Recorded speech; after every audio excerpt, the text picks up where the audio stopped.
Hi. Good, good. Yeah, we're just talking about how much snow we have here. The opposite problem as you guys, that it's nice and warm.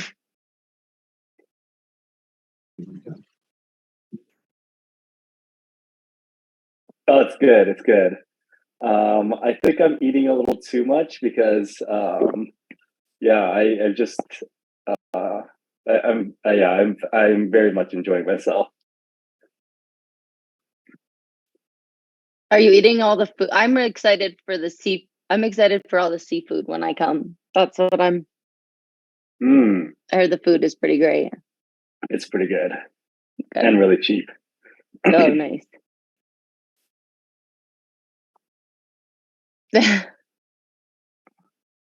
Oh yeah, I bet. Well, yeah, we'll get started. So this week we're talking about, sorry, I'm just going to minimize this part. But so this week we'll be talking about opportunistic infections and kind of different format. There's so many opportunistic infections that I'm going to try to touch on a few without like really drawing on this lecture, just to raise our awareness, get us thinking about things. So opportunistic infections are caused by pathogens. So any type of pathogen, whether it's bacteria, fungi, parasites, viruses, that will take advantage of an opportunity not normally available. So they're using the opportunity, secondary to immunosuppression. Immunodeficiency or immunosuppression in a patient is characterized by the absence or disruption of components of the immune system that lead to a lower than normal immune function and your body's ability to fight against these pathogens. There are numerous causes of immunosuppression, including malnutrition, fatigue, recurrent infections, so other infections, immunosuppressing agents. So if you've had an organ transplant or you have an autoimmune disease, then you're on immunosuppressant medications. Advanced HIV, as it's just a disruption of the immune system, chemotherapy, genetic predisposition. So there's certain abnormalities within the immune system that would lead you to these. Skin damage. So if you've had a severe burn or any disruption in the barrier, recent antibiotic use can actually increase your risk of this because it leads to disruption of physiological microbiome. So takes away the good bacteria, making you more likely to get other pathogens. And then medical procedures, pregnancy, aging, leukopenia from like anything different from what we've already talked about, or like a leukemia or lymphoma, and then burns kind of goes along with that, skin damage. So the opportunistic infections, some of them people do not usually get if they have a full and confident immune system at all. Whereas others we may get or somebody may contract, but their immune system is normally able to combat it. And so when something's an opportunistic infection or you have a suppressed immune system, then your body is not going to be able to fight it, and it can lead to more catastrophic disease and even death. So biggest thing to remember is when you see a patient that has a suppressed immune system for any various reason or cause, there's some other bacteria, fungi, parasites, viruses, bugs that you have to be on the lookout for and be aware of. And early identification or suspicion is key for all of the infections that we're going to talk about, and something to keep in your mind when you see these patients. Another thing to consider is that if you see a patient that has severe illness from one of the pathogens that we're going to discuss, it should raise your concern for them having something causing immunosuppression. So it may be a time, or maybe how you diagnose a patient with HIV or a cancer or something else that is causing a disruption to their immune system. So this is kind of where we're going to dive in and just talk about a variety of the opportunistic infections. This list is by no means inclusive. There are tons of opportunistic infections, and what you guys see in Vietnam may be slightly different from what we see. All in all, these are fairly rare. So something that you should be kind of reminding yourself of or reviewing. Like for me, this is a good review because you just don't see these on the daily basis or even on a monthly basis, some of these pathogens.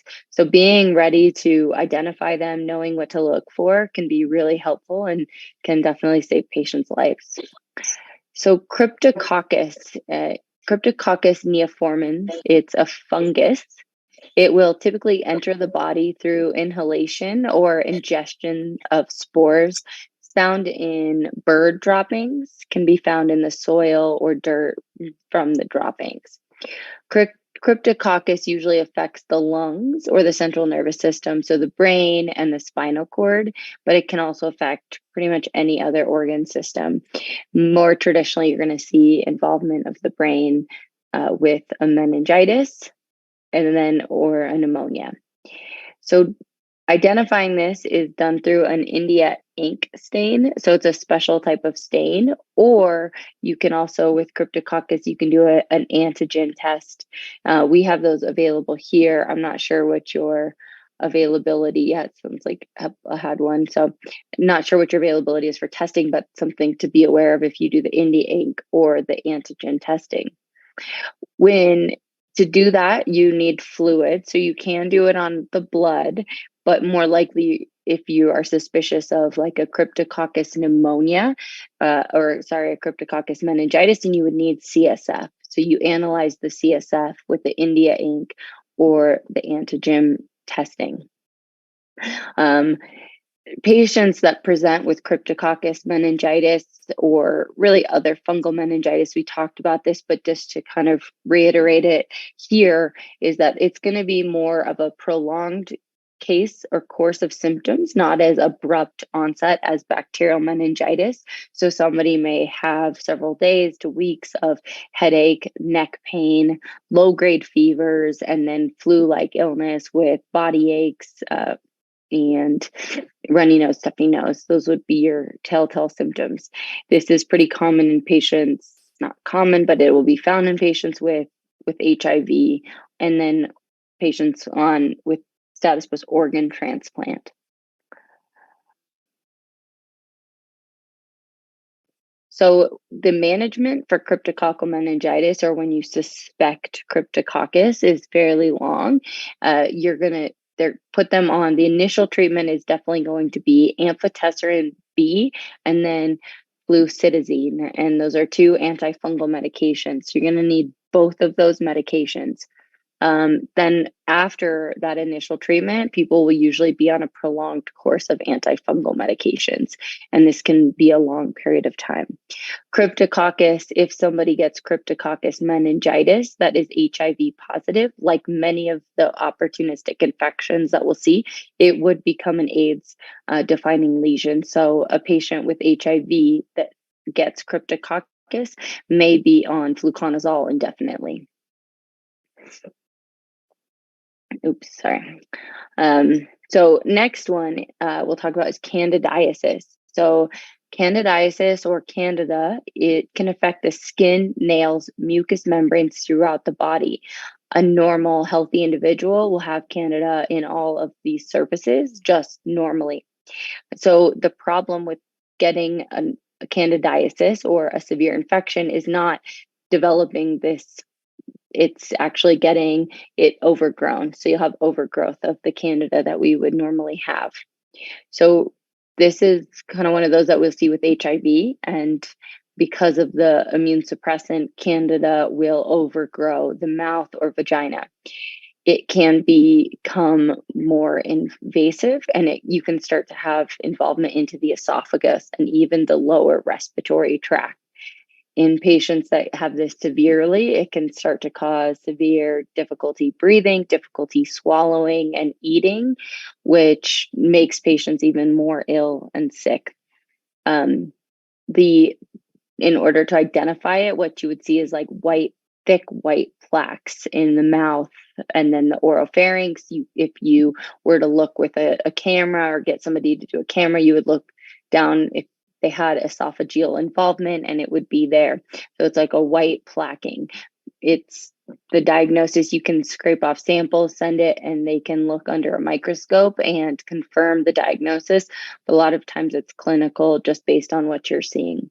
Vaginal candidiasis, or is a traditional yeast infection, we would do that by a swab. And if it's overwhelmed with somebody with a suppressed immune system, you would see the white plaquing on the vaginal area or even within the external canal.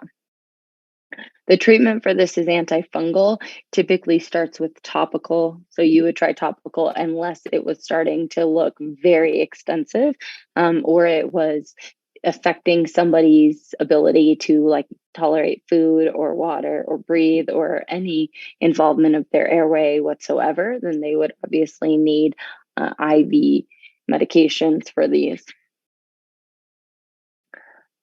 So next is coccidiomycosis. And coccidiomycosis, it's probably not something you're going to see a ton of in Vietnam. And I included this because, I think as you guys are going to have to start introducing yourself to some of the pathogens that we see, we're obviously going to have to start introducing ourselves to some of the pathogens you see as the climate is changing everywhere and people are traveling more and more around the world. And it's just what's happening, like with COVID, a lot more of the pathogens that in the past were going to be more isolated in certain areas are going to be seen in other areas. And we're seeing this already within the United States. And then with COVID, where, it just spread so rapidly and was able to change so rapidly from one country to the next, I think we're going to start to see that more and more. So being familiar, or at least having some introduction to other pathogens is pretty important, especially as ER doctors, where we may see travelers or we may see people that have recently traveled. So in the US, we get coccidiomycosis, and it's valley fever, we call it. It's from inhalation of fungal spores. We usually do see it in warm areas. It tends to be more dry, but since it is in a warm area, I wouldn't be surprised if there's something similar in Vietnam. And then it's also present in South America.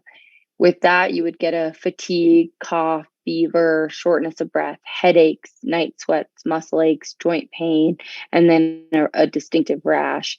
The diagnosis for coccidiomycosis, there's a serum test for it, and then you can also test patients' sputum if they have an extensive cough or if they do a bronch to obtain some of that fluid. It's a fungus, so patients would need to be on a prolonged course of antifungal medication.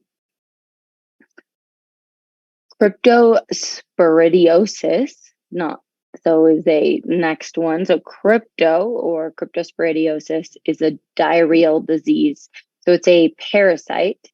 It's a parasite that it's actually very frequent. It's probably an underdiagnosed cause of normal diarrhea in people. It's easily contracted, fecal, oral, and then also through different food products. But most patients with cryptosporidium will get a very a self-limiting disease.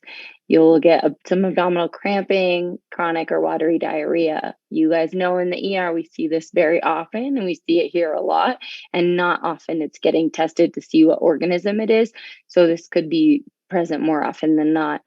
The distinctive feature of cryptosporidiosis is that in a patient that has a suppressed immune system, they can get severe illness from cryptosporidiosis. So you could get a fulminant diarrhea, you could end up with bloody diarrhea, severe abdominal cramping that would lead to dehydration. Obviously, in a patient that has an already suppressed immune system, they're probably weak for whatever reason, they aren't in great health. So a long course of diarrhea could be catastrophic, or any degree of dehydration could be catastrophic and lead to morbidity in these patients and actually kill them. So aggressive treatment. And then in your immunosuppressed patients, these are the patients where there is some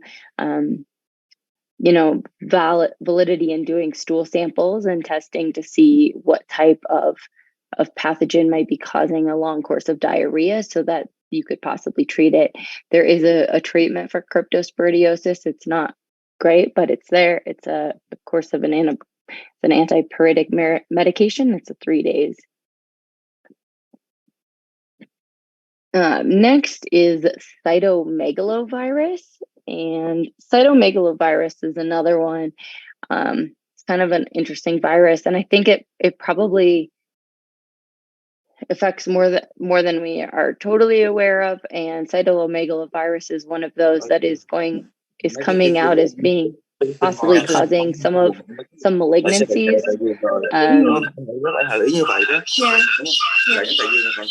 Sorry, I'm just gonna mute them. Okay. So CMV it's coming out as being likely cause for some malignancies, and kind of like HPV is, and so something to be on the lookout for. It's good to diagnose and treat when you can. So CMV can infect many parts of the body, many of the organ systems. It can cause a pneumonia, a gastroenteritis, but it can also cause encephalitis or a retinitis.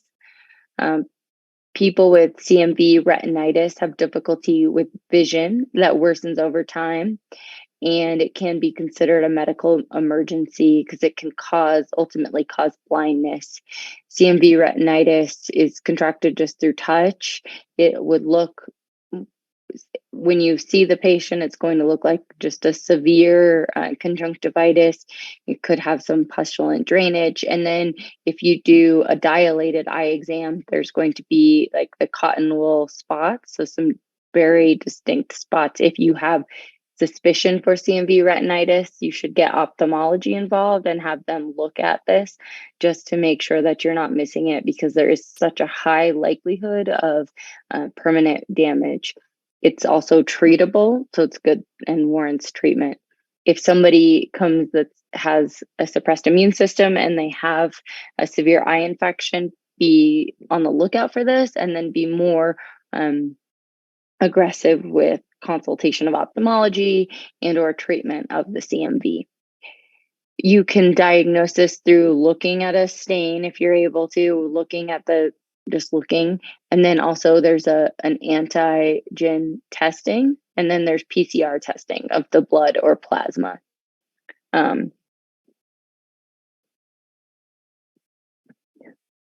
So next is histoplasmosis.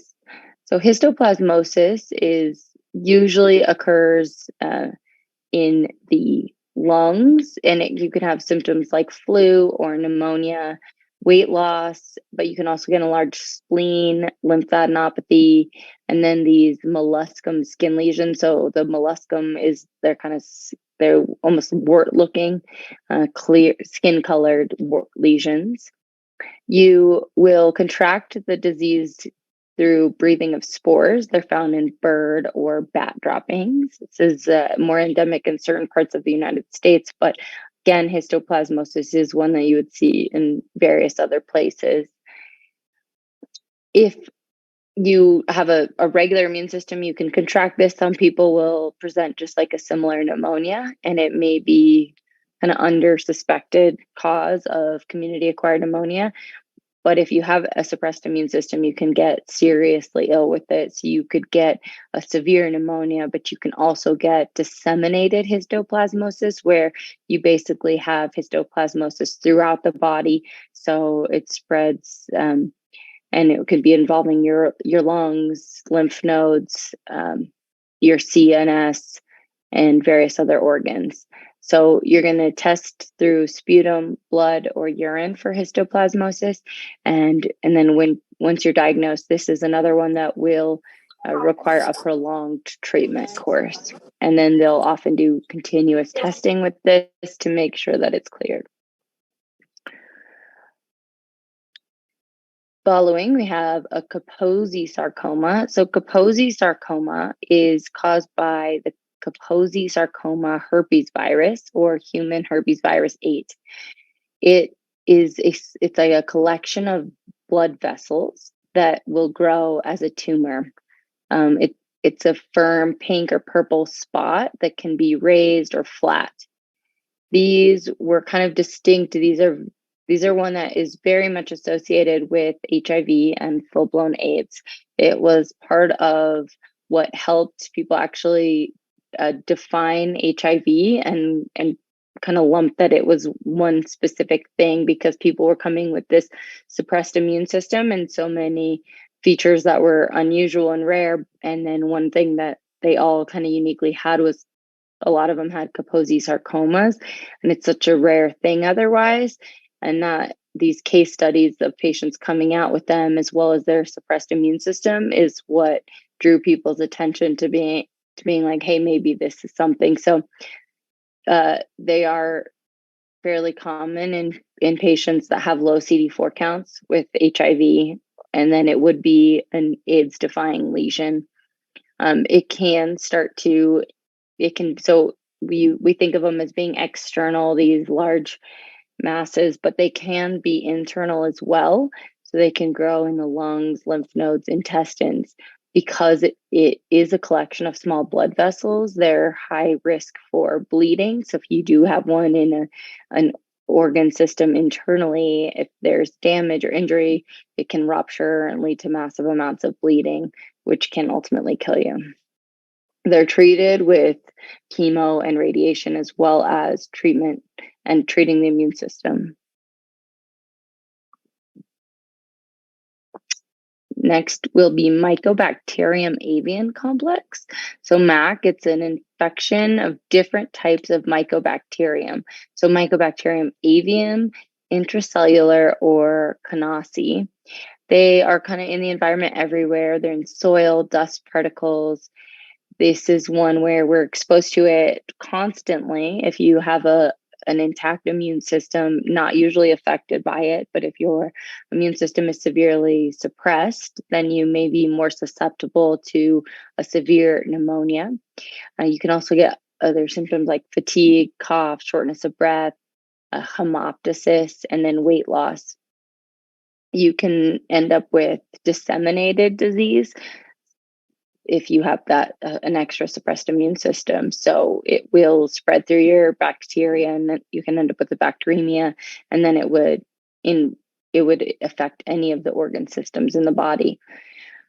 Mycobacterium would be treated with prolonged course of antibiotics. So an opportunistic infection that we don't always think of as opportunistic is tuberculosis, which of course tuberculosis for you guys in Vietnam and even us could be an entire lecture. It's caused by Mycobacterium tuberculosis, a bacteria. It's spread through the air, and even a healthy person is susceptible to tuberculosis, especially in certain situations. So incarceration, medical workers are at higher risk for TB. Thankfully, we do have vaccines against this, as it was quite deadly and affecting tons of people. Even with immunization, a person with a severely affected immune system can still contract tuberculosis. So the initial symptoms of tuberculosis would be cough, sneezing, difficulty breathing, and then like a pneumonia. You can get fatigue, weight loss, the night sweats are one. And then secondary, tertiary tuberculosis can cause a systemic disease. Tuberculosis can be a great masker and pretty much cause any type of symptom in patients. So you could see skin involvement, you can see CSF involvement, you can see so like a meningitis, but also an encephalitis. You can see those distinct lesions or masses within the brain. So tuberculosis can cause a variety of abnormalities. With tuberculosis, there is treatment for tuberculosis. It's prolonged. It's usually a multiple drug regimen. And then anybody that's exposed to tuberculosis, even vaccinated in the high risk setting, would require medications as well. So pneumocystis pneumonia or PCP pneumonia, also known as pneumocystis jirovecii. I think there's trying to change the name because that's the actual bacteria that it is. So pneumocystis pneumonia is a pneumonia, usually will cause difficulty breathing, high fever, and dry cough. It is the most common opportunistic infection in AIDS patients. So PCP pneumonia is the most common opportunistic infection in AIDS patients. If somebody contracts PCP pneumonia, it's usually more benign. If it's severe, that's going to typically be in patients that have CD4 counts under 200, if not under 50. This would be an AIDS defining lesion. So contracting this disease would, even if if you had been HIV, you would say now they're full blown AIDS. Most patients that have CD4 counts that are low, oftentimes below 200, will be on medication to prevent contracting PCP pneumonia because it is so common. Diagnosis is by sputum culture, and then there's serum cultures as well. A lot of times you can have a high suspicion for this based on chest x-ray. So the chest x-ray for pneumocystis pneumonia is going to be usually bilateral, involve a good portion of the lungs, like a multifocal pneumonia. The treatment is going to be Bactrim, but unfortunately there's some resistance developing. So in certain areas, Bactrim is not going to be effective. I suspect that's going to continue to worsen as patients are on Bactrim for prophylaxis, and being on prophylactic medications usually heightens risk for resistance. So just keep that in mind and continue to look, because this is one that we will see. In patients that have severe infection from pneumocystis pneumonia, and by severe, that is defined by a room arterial oxygen pressure of less than 70 or an arterial alveolar O2 gradient that exceeds 35. So on these patients, you would get an ABG, so not a venous blood gas, but an arterial blood gas, and measure the arterial alveolar gradient. Or if they're severely hypoxic, then it's a no-brainer. You don't have to worry about it. Then you would start steroids on them as well. Starting steroids on patients that are hypoxic or have that high gradient, then that can decrease mortality. So important to do that in them. You don't want to just preemptively start steroids, as if they're not that ill and you start steroids, it could further weaken their immune system, making them more susceptible to worsening disease and or other disease. So it's kind of a risk benefit thing, which is why you wait in these cases. This is one where a lot of times they will be admitted. They need to be followed closely by infectious disease. Pretty much that can be said with all of these opportunistic infections. Next would be progressive multifocal leukoencephalopathy. So it's caused by John Cunningham. It's a virus. It's pretty rare. It will affect the brain, spinal cord. It pretty much only seen in patients with HIV and full-blown AIDS. This is an AIDS-defying lesion. With this, you would get loss of muscle control, paralysis, blindness, speech problems, altered mental states, and it's usually progressive and rapidly progressive and fatal. Salmonella, septicemia. Salmonella is a bacteria. It will enter the body through eating or drinking contaminated food or water. Most people can get a fairly mild nausea, vomiting, diarrhea, and like some of the other causes of diarrhea or these opportunistic infections, if you have a suppressed immune system, it can cause more severe illness. So you can become septic from the salmonella. It can travel through the bacteria, circulate, and then affect multiple organ systems. It can also cause more severe diarrhea. So it can lead to a severe diarrhea, abdominal cramping, inability to tolerate anything PO, and then leading, like we talked about with crypto, but a severe dehydration, malnutrition, further weakening the immune system, further making somebody ill. So just another one to be aware of. And another reason you can test for salmonella in a stool sample, you should get it. And then based on history as well. Toxoplasmosis. So toxoplasmosis is a parasite. It's Toxoplasma gondii. It's a warm-blooded animal will carry it. So cats, rodents, birds, and it's released into their feces. You can contract it from dirt as well, like planting. If there's rodents or birds like in your dirt and then you're digging up or planting. And then cat litter is one where people always talk about being able to contract toxoplasmosis. One you have to be extra careful for with pregnant women with toxoplasmosis because it does get transmitted through the to the fetus. You can also get it with commercial meats, red meats, pork, not really poultry.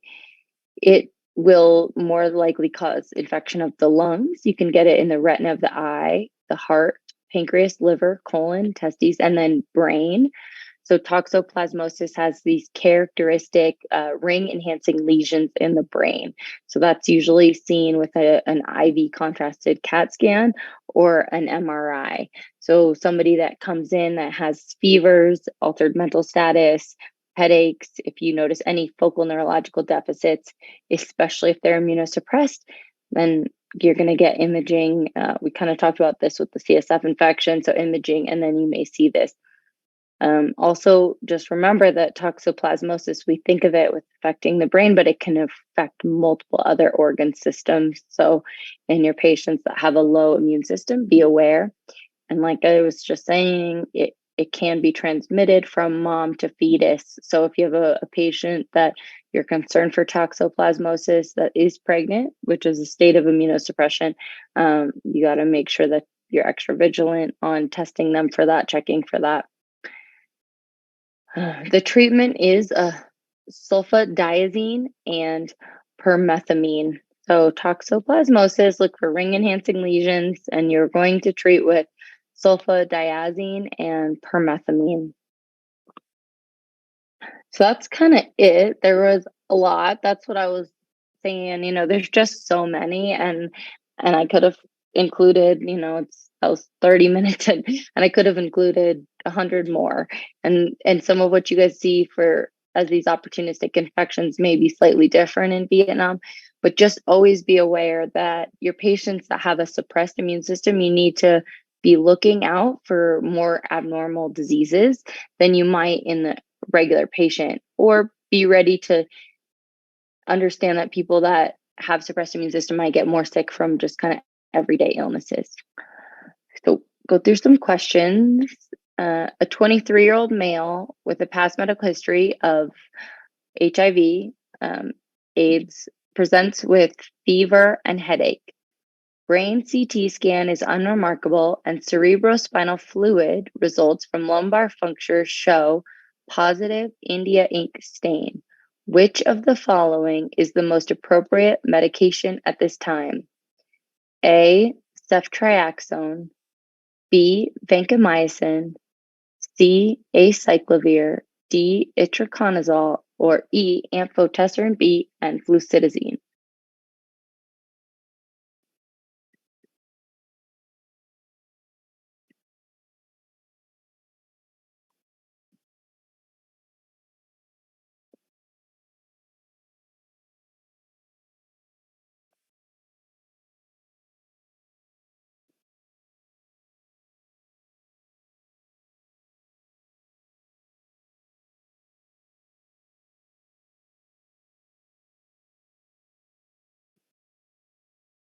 Yeah, really good, guys. So this is the case with, we see that patient has fever and headache, so it raises our suspicion for a meningitis, HIV, so more likely to have kind of a more rare disease because they have immune suppression.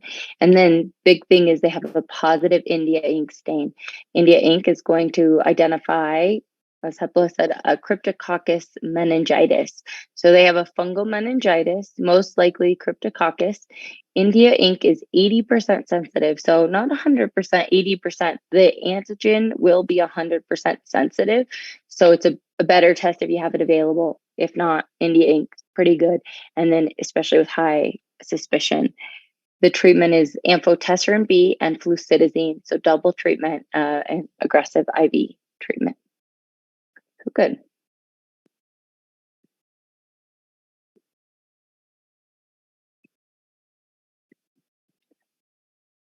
So, which of the following is the most common opportunistic infectious agent in AIDS? A, tuberculosis, B, pneumocystis pneumonia or PCP pneumonia, C, Cryptococcus neoformans, D, Toxoplasmosis gondii, or E, cytomegalovirus.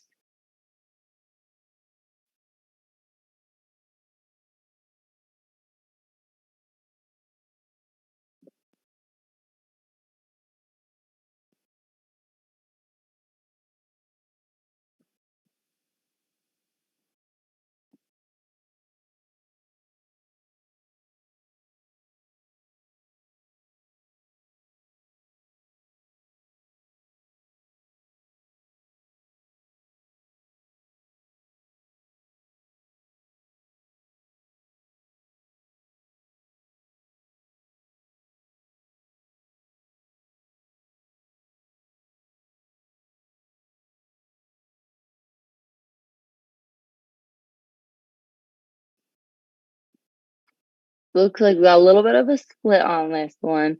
So the most common opportunistic um, agent in a infectious agent is actually pneumocystis pneumonia. So we will see a lot of tuberculosis. You're at risk, but I think the big thing is that there is we can be vaccinated against tuberculosis. So even now, a lot of the AIDS patients will have had the vaccine, which decreases the chance of them getting tuberculosis. So the most common that we see will be pneumocystis pneumonia in AIDS. So nearly 75% of all patients with AIDS will develop PCP pneumonia at some point during their lifetimes or the course of their disease. And it's most common identifiable cause of death in AIDS patients. So it's a pretty remarkable kind of thing to think about how catastrophic it can be and how frequent patients are getting it. And so just be aware of it. Any pneumonia type symptoms, if you have high suspicion, look at that chest x-ray, get the chest x-ray, and be aware of it and then ready to treat.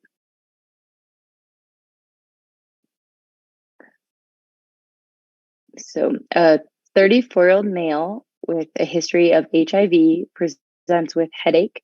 Contrast CT scan of the brain is shown below. Which of the following is the most appropriate therapy? A, surgical excision, B, mebendazole, C, sulfadiazine and permethamine, D, methylprednisolone, or E, clindamycin and cefotaxime.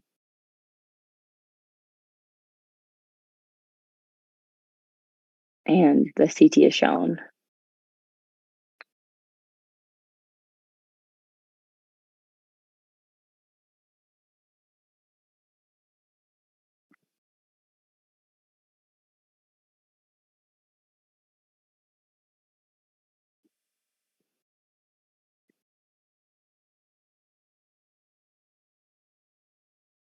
Good, guys. Yeah, so this is that ring enhancing lesion. This is going to be toxoplasmosis.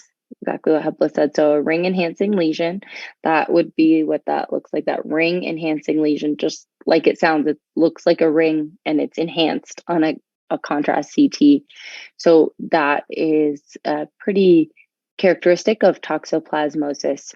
So in this patient, you would start sulfadiazine and permethamine, probably consult neurosurgery. If they can try to biopsy the lesion to really make sure that it is toxoplasmosis, or do serum testing and or CSF testing. in the right case, they may just treat and not do any testing and just treat it as presumptive toxoplasmosis because it is so characteristic.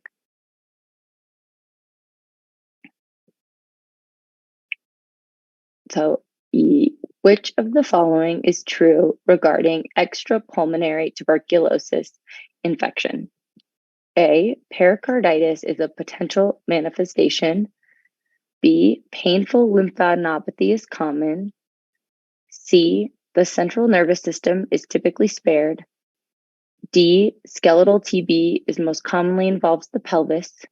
Or E, adrenal TB is typically unilateral. I'll tell you, this is a hard one. And when I was going through these questions, I did not know the answer. And or when I was like looking for questions, I didn't know the answer to this one, which is part of why I included it here so that we could open the discussion and kind of talk about other things with TB. But give it a try. In this session, I guess the A, because in skeletal TB, usually in the lumbar and the thorax side more than pelvis. And if adrenal TB, they usually have two lateral, not unilateral. And if the lymphadenopathy is not painful, it's usually not painful, and sometimes they just not painful, and usually sometimes we get this because have check this over the skin and necrosis, and we can check this not pain too much, and the patient usually just has fever and the limb with not pain. I mean, look, you gave my exact explanation, so that was perfect. That was a perfect explanation, and you did a good job ruling out exactly why it was the first one. So you're totally right. It can affect any organ, and this is really exactly what you said. The extrapulmonary manifestation is painless lymphadenopathy, so that rules out B. Pericarditis can result from direct extension of TB to the mediastinal lymph nodes or the spine. And then exactly what you said, skeletal TB most commonly involves the spine. And then the adrenal TB is bilateral. And then we know TB can affect the central nervous system. So yeah, perfect explanation. You did it for me. So that was great. And yeah, like Dr. Fuller said in the chats, like you probably see this way more common than we do in 8 years of practicing, like including residency. I have seen one single case of tuberculosis, and that's it. I'm sure that you guys see that once a month or more. So this is one I'd love to learn more about from you guys.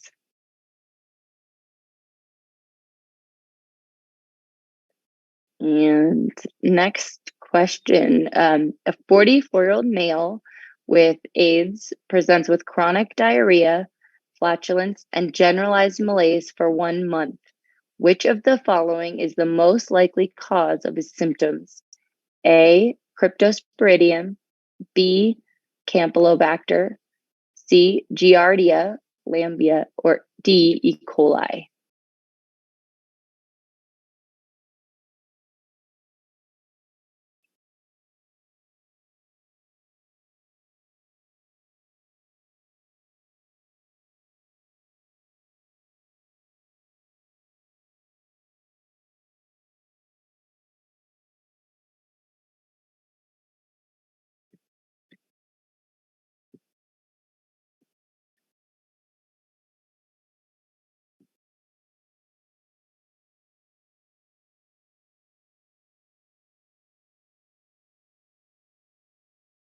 Yeah, great job, everybody. This one is a Cryptosporidium.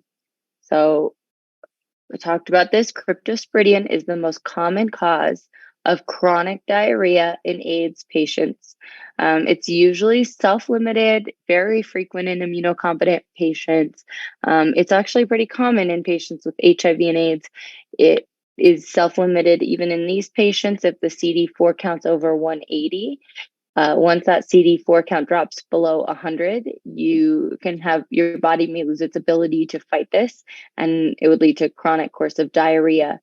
Like we talked about with severe AIDS, this can be catastrophic, can cause a fulminant diarrhea, severe dehydration, further malnutrition, and then an illness. So stool studies on these patients, look for the source, and then you can treat them appropriately. So yeah, that kind of sums it up. I know kind of with the opportunistic infections, it's broad, and because there are just so many and we have a short time, we can't like dive completely into any of the pathogens that we talked about. But I'm sure everybody's seen maybe some interesting cases if you want to share right now or via message, that would be great. Or questions, and then just continue to look at these. The CDC usually has some pretty good resources. So even like the Vietnamese CDC for what current opportunistic infections there are and what to look for. And something we should all kind of keep in our minds because we just don't see them. So knowing what to think of, and if somebody comes in that you think they have a suppressed immune system, be a little bit more cognizant. Also, if somebody does come and they're ill, good to always look at their medication list, see if they're on a medicine that might suppress their immune system, that would kind of gear you towards one way or the other if they have an infectious etiology for their presentation. Any questions, comments, anything really?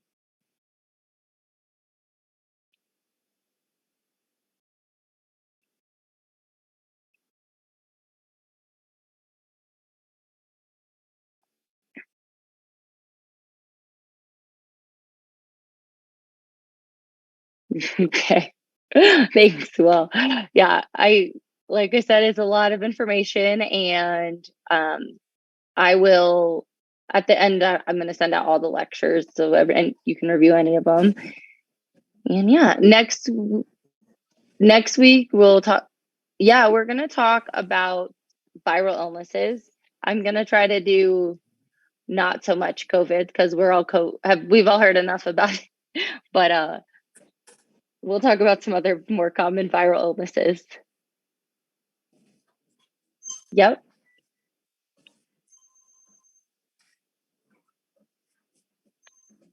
Yeah, that'll be great. I'm looking forward to it. Okay. Okay, bye guys. Have a good day. Thank you. Thanks. See you guys. Bye.